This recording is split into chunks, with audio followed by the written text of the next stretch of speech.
வணக்கம், welcome back to chef Deena's kitchen. இன்றைக்கி நம்ம சேனலில் பார்க்க போகிற ப்ரிப்பரேஷன் என்ன கேட்டிங்கன்னா கொழுக்கட்டை, அதாவது பொடி கொழுக்கட்டை. இது பொடி கொழுக்கட்டைன்னு சொல்லலாம், மினி கொழுக்கட்டைன்னு சொல்லலாம்.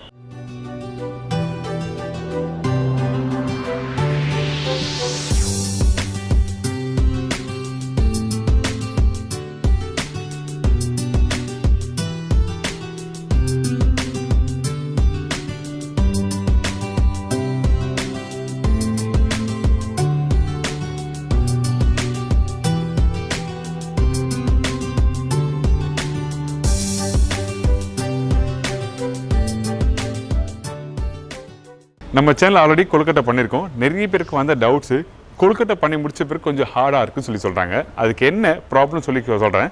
நீங்கள் ஏற்கனவே அரைச்சி வச்சிருக்க அரிசி மாவு யூஸ் பண்ணாலும், குக் பண்ணி நீங்கள் டம்ப்ளிங் பிடிச்சி அதுக்கப்புறம் டாஸ் பண்ணாலும் கண்டிப்பாக என்ன கேட்டிங்கன்னா உங்களுக்கு லைட்டாக ஹார்ட் ஆகும். அதே மாதிரி ரெடிமேட் மாவு வாங்கி நீங்கள் யூஸ் பண்ணாலும் கண்டிப்பாக ஹார்ட் ஆகிறதுக்கு சான்சஸ் நிறைய இருக்குது. அதனால் நான் என்ன சொல்கிறேன்னா, நீங்கள் பச்சை அரிசி, நல்ல குவாலிட்டி பச்சை அரிசியை வாங்குங்க, ஊற வைங்க. ஊற வச்சுட்டு கொஞ்சம் லைட்டாக ட்ரை பண்ணுங்கள், அதாவது நல்லா கொஞ்சம் காய விடுங்க. காய விட்ட பக்குவம் என்ன கேட்டிங்கன்னா ஒரு 10% கொஞ்சம் லைட்டாக ஈரத்தன்மை இருக்கணும். அந்த ஈரத்தன்மையோடு எடுத்து நீங்கள் பவுடர் மாதிரி அரைச்சிட்டு அதுக்கு பிறகு நல்லா ஜலிச்சுட்டு நீங்கள் ப்ரிப்பரேஷன் ஸ்டார்ட் பண்ணி பாருங்கள். அந்தளவுக்கு பிரமாதமாக வரும் கொழுக்கட்டை. இதுதான் விஷயம். நிறைய பேர் தெரியாமல் கொழுக்கட்டையை அப்படியே யூஸ் பண்ணுறாங்க. ஒன்று ரெடிமேட் மாவு யூஸ் பண்ணுறாங்க, அப்படி இல்லை ஏற்கனவே அரைச்சி வச்சுருக்க மாவு யூஸ் பண்ணியிருப்பாங்க. அப்படி இல்லைன்னா நீங்கள் வேறு எதனா மாவு மிக்ஸ் பண்ணி வச்சுருந்தா கண்டிப்பாக இந்த மாதிரி ப்ராப்ளம் வரதுக்கு நிறைய வாய்ப்பு இருக்குது.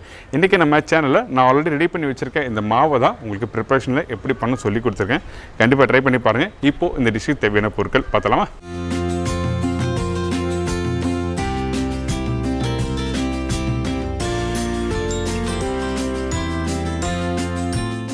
இந்த ப்ரிப்பரேஷன் தேவையான பொருட்கள்: ரைஸ் ஃப்ளார் 2 கப்பு, உளுத்தம்பருப்பு 1 டேபிள் ஸ்பூன், கடலை பருப்பு 1 டேபிள் ஸ்பூன், காய்ந்த மிளகாய் 5லேருந்து 6 நம்பர், வெல்லம் சிறிதளவு, சில்லி பவுடர் சிறிதளவு, தேங்காய் 1 பத்தை, பெருங்காயம் 1/4 டீஸ்பூன், கருவேப்பிலை தேவையான அளவு, பச்சை மிளகாய் பேஸ்ட் 1/2 டீஸ்பூன், கடுகு 1/4 டீஸ்பூன், உப்பு தேவையான அளவு, நல்லெண்ணெய் 2 டேபிள் ஸ்பூன்.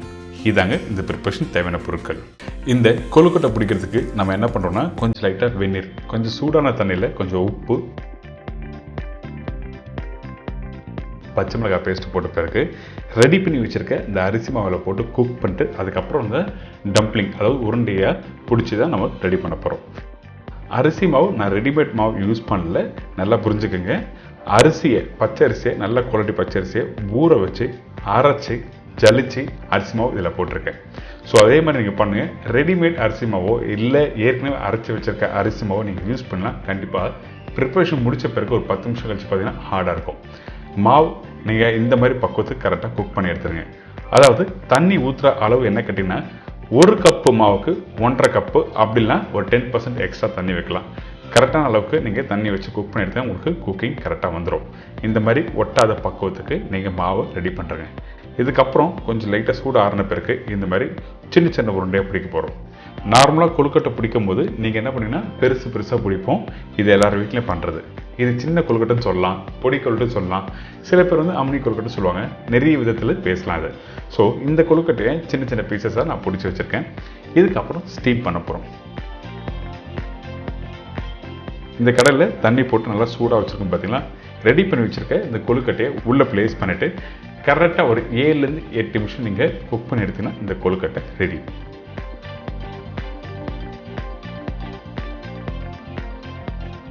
அதே டைமில் மாவு மிக்ஸ் பண்ணும்போது அந்த பச்சை மிளகாய் பேஸ்ட் எதுக்காக போடுறோன்னா, அதில் கொஞ்சம் லைட்டாக சீசனிங் நம்மளுக்கு தேவை. அதாவது அந்த உப்பு காரம் கொஞ்சம் லைட்டாக இருந்தால் தான் நம்ம சாப்பிடும்போது நல்லாயிருக்கும். அதனால தான் மாவு மிக்ஸ் பண்ணும் போது இந்த மாதிரி பச்சை மிளகாயும் உப்பு அதுக்கப்புறம் மாவோட போட்டு நல்லா மிக்ஸ் பண்ணி எடுத்துருக்கோம்.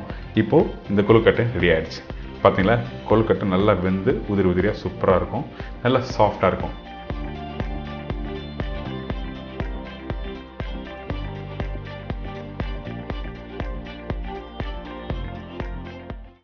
இதுக்கு பிறகு நம்ம என்ன பண்ண போகிறோம்னா, இதுக்கு பொடி ரெடி பண்ண போகிறோம். அதனால் கடலை பருப்பு 1 டேபிள் ஸ்பூன் போட்டிருப்போம். அதே மாதிரி உளுத்தம் பருப்பு 1 டேபிள் ஸ்பூன். இதுக்கப்புறம் காய்ந்த மிளகாய் போட்டிருக்கேன். இது எல்லாத்தையும் போட்டு நம்ம லைட்டாக வறுக்க போகிறோம். அந்த டைமில் கருவேப்பிலையும் கொஞ்சம் போடுங்க. இந்த உளுத்தம்பருப்பும் கடலைப்பருப்பும் பொன்னிறத்தில் வறுத்து எடுத்துங்க. ஸ்லோ ஃப்ளேமில் வறுத்தா தான் உங்களுக்கு வந்து அந்த பவுடர் நல்லாயிருக்கும். இதுக்கப்புறம் நான் ட்ரை கோகோனட் யூஸ் பண்ணியிருக்கேன். ட்ரை கோகோனட் யூஸ் பண்ணால் அந்த ஒரு டேஸ்ட் வேறு மாதிரி எடுத்து கொடுக்கும். அதனால் டெசிகேட்டட் கோகோனட் யூஸ் பண்ணியிருக்கோம். உங்களுக்கு வேணும்னா ஃப்ரெஷ் கோகோனட்டை தனியாக வறுத்து அதுக்கப்புறம் கடலைப்பருப்பு உளுத்தம்பருப்பில் மிக்ஸ் பண்ணி பவுடர் பண்ணலாம்.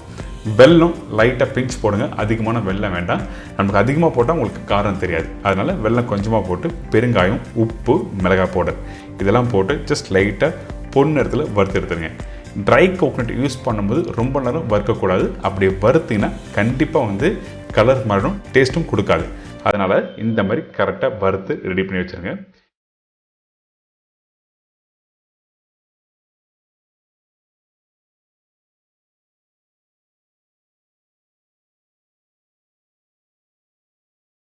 சூடு ஆறின பிறகு மிக்சியில் பவுடர் பண்ணி எடுத்தீங்கன்னா இந்த மாதிரி ரெடியாக இருக்கும்.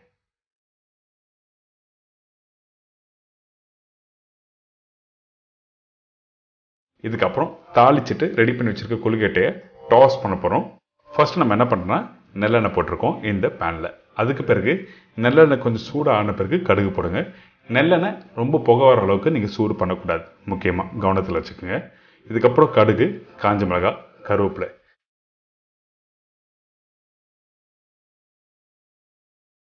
நல்லா பொரிஞ்சு வந்த பிறகு ரெடி பண்ணி வச்சுருக்க இந்த பொடியை இதில் போடுறோம். பொடியை போட்ட பிறகு ஏற்கனவே ரெடி பண்ணி வச்சுருக்க கொழுக்கட்டை இதை போட்டு ஜஸ்ட் லைட்டாக நீங்கள் டாஸ் பண்ணிவிட்டு அதுக்கப்புறம் சாப்பிட்டு பாருங்கள். அந்த அளவுக்கு பிரமாதமாக இருக்கும்.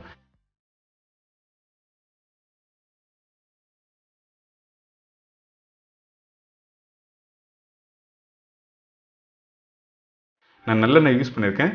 உங்களுக்கு வேணா கொஞ்சம் நெய் கூட போட்டுக்கலாம்.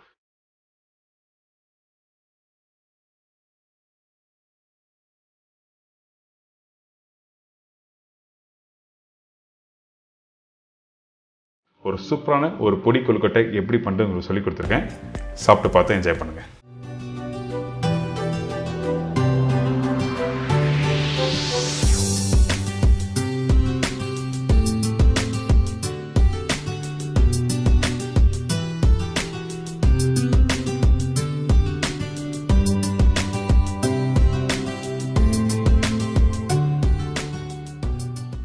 இந்த பொடி கொழுக்கட்டை எப்படி பண்ணுறது எல்லாருக்கும் தெரிஞ்சுக்கோங்கள. ஒரு ஹெல்த்தியான ப்ரிப்பரேஷன், ஸ்டீம் பண்ணி சாப்பிட்ற ப்ரிப்பரேஷன் ஆல்வேஸ் குட் சொல்லுவாங்கள்ல.